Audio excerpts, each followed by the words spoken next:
নির্বাচন কমিশন এবং আরেকটি রাজনৈতিক দল মনে করলো সেটা আমাদের দুর্বলতা না, এটা আমাদের ভদ্রতা। এখনো বলছি, তারপর থেকে নির্বাচন কমিশন এবং একটি রাজনৈতিক দল যেভাবে নির্বাচনকে প্রশ্নবিদ্ধ করতে চায় এবং পারতপক্ষে নির্বাচন থেকে সরে দাঁড়াতে চায় বিভিন্ন কৌশলে, সেটার সুযোগ করছে, আমরা কোনো সুযোগ দেব না। সুমনের মা হাসছে, বললাম মা কেমন আছেন? সেই হাসির মধ্যে পর্বত সম যে বেদনা, সেটা আমরা বুঝি। কিন্তু এই হাসি মুক্তির আনন্দের, সন্তানের বিনিময়ে ফিরে পাওয়া ফ্যাসিবাদ মুক্ত বাংলাদেশের। আমরা জানি সবাই, এই মুক্তির মন্দিরে সোপানে তোলে কত প্রাণ হলো বলিদান, লেখা আছে অশ্রু জলে। যারা স্বর্গগত তারা আজও জানে স্বর্গের চেয়ে প্রিয় মাতৃভূমি। এটি আমাদের গান, কবিতা, কিন্তু এটি আমাদের বাস্তবতা। আমি অঝর নয়নে রব্বুল আলামিনের দরবারে হাত তুলে মোনাজাত করতাম সেই মৃত্যু গুহায়, যে আমার কবরের ঠিকানা কি আমার ওয়ারিসরা পাবে না? শিলংয়ের সেই মানসিক হাসপাতালের বন্দিশালায়, ওখানেও কোলাপসিবল গেট দিয়ে বন্ধ করে রাখা হতো। আল্লাহর কাছে প্রার্থনা করলাম, কি পাগল হিসেবে এখানে আমার জীবন অবসান হবে? রব্বুল আলামিন আমার সন্তানরা কি, আমার পরিবার কি আমার কবরের ঠিকানা পাবে না, জিয়ারত করতে পারবে না? আল্লাহ মোনাজাত কবুল করেছেন। কিন্তু তার মধ্যে লক্ষ প্রাণের বিনিময়ে যেমন আমরা স্বাধীনতা অর্জন করেছিলাম, সহস্র আত্মদানের মধ্য দিয়ে ফ্যাসিবাদ মুক্ত হয়েছি। কিন্তু এমন তো কথা ছিল না। গুম খুনের চাইতেও এটি ভয়ঙ্কর শব্দ। যারা লাশ ফিরে পেয়েছে তাদের অনেকের হাতে আছে হাত কড়া, হাত বাঁধা, পিছন মোড়া। তারপরেও অনেকেই বক্তব্য দিয়েছে, চট্টগ্রামের নরুর সে বিধবা স্ত্রী, যে আমরা অন্তত জানাজা দিতে পেরেছি স্বামীর। কিন্তু যারা আজও ফিরেনি, তাদের মা বাবা, স্ত্রী, পুত্র, কন্যা, তারা কি করবে?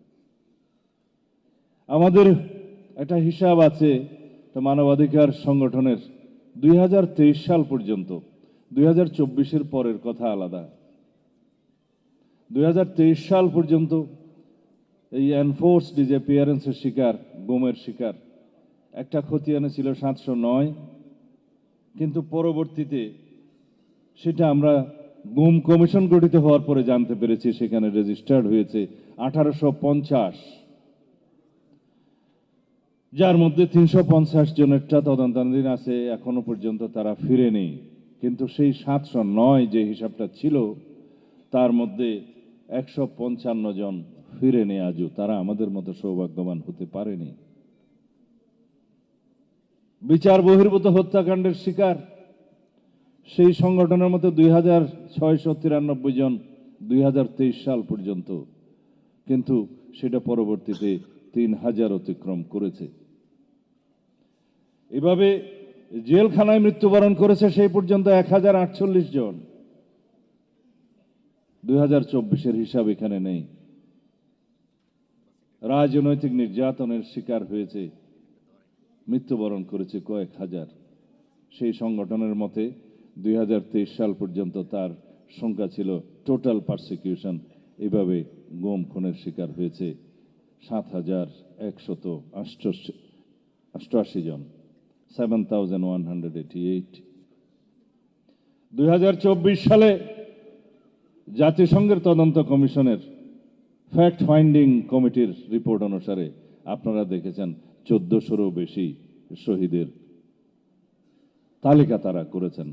20,000-এর অধিক মানুষের আহত হওয়ার এবং চিরজীবনের জন্য পঙ্গুত্ব হওয়ার রিপোর্ট তারা দিয়েছে। তার মধ্যে 5 শতাধিক 2 চোখে এবং 1 চোখের অন্ধত্ব। এত ত্যাগ, এত রক্ত, এত আত্মদান পৃথিবীর অন্য কোনো জাতি দিয়েছে কিনা জানা নাই। আমরা একটা রাক্ষস রাজ্যে ছিলাম এবং মৃত্যু উপত্যকায় পরিণত হয়েছিল আমাদের এই প্রিয় মাতৃভূমি। সেখান থেকে মুক্তি পেতে যারা অবদান রেখেছেন, যারা রক্ত দিয়েছেন, শহীদ হয়েছেন, গুম হয়েছেন, খুন হয়েছেন, যারা অশ্রু দিচ্ছেন অবিরত, সেটা অবশ্যই এই জাতি মনে রাখবে।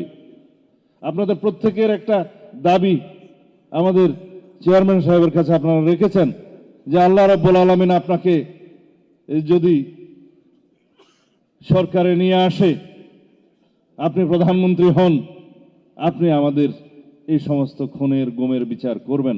তিনি কথা দিয়েছেন, আপনারা দোয়া করবেন যাতে আমরা প্রত্যেকটি গুমের খুনের বিচার এই দেশে করতে পারি ইনশাআল্লাহ। আমাদের নেতা শহীদের কবর জিয়ারতের মধ্য দিয়ে তার প্রথম সফর শুরু করতে চেয়েছিলেন। রংপুরের আবু সাঈদের কবর জিয়ারত করবেন, পুষ্পমাল্য অর্জন করবেন, বিনম্র শ্রদ্ধা জ্ঞাপন করবেন। কর্মসূচি ঘোষণা হলো। নির্বাচন কমিশনের অনুরোধে আমরা শান্তির জন্য আমরা সেই কর্মসূচি স্থগিত করলাম। নির্বাচন কমিশন এবং আরেকটি রাজনৈতিক দল মনে করলো সেটা আমাদের দুর্বলতা না, এটা আমাদের ভদ্রতা। এখনো বলছি, তারপর থেকে নির্বাচন কমিশন এবং একটি রাজনৈতিক দল যেভাবে নির্বাচনকে প্রশ্নবিদ্ধ করতে চায় এবং পারতপক্ষে নির্বাচন থেকে সরে দাঁড়াতে চায় বিভিন্ন কৌশলে, সেটার সুযোগ করছে, আমরা কোনো সুযোগ দেব না। আমরা এত রক্তের বিনিময়ে জনগণের প্রত্যাশিত শক্তিশালী গণতন্ত্রকে ফিরাবই ইনশাআল্লাহ। যারা ষড়যন্ত্র করছে, নির্বাচন কমিশন সহ সকলের উদ্দেশ্যে বলতে চাই, সমতা বিধান করতে হবে, সাম্যতা আনতে হবে।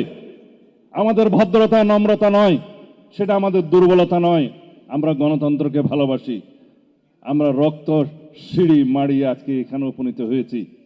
সুতরাং মনে রাখতে হবে, যারা গণতন্ত্রের এই উত্তরণের পথকে কণ্ঠকাকীর্ণ করতে চায় তাদেরকে মনে রাখতে হবে আমরা গণতন্ত্রে ফিরবই ইনশাআল্লাহ। কোনো রকমের সুযোগ আপনাদেরকে দেব না। তবে এটা আমাদের ভদ্রতা নয়, নম্রতা নয়, এটা আমরা হুঁশিয়ার করে দিতে চাই। কোনো রকমের ষড়যন্ত্র আপনারা করবেন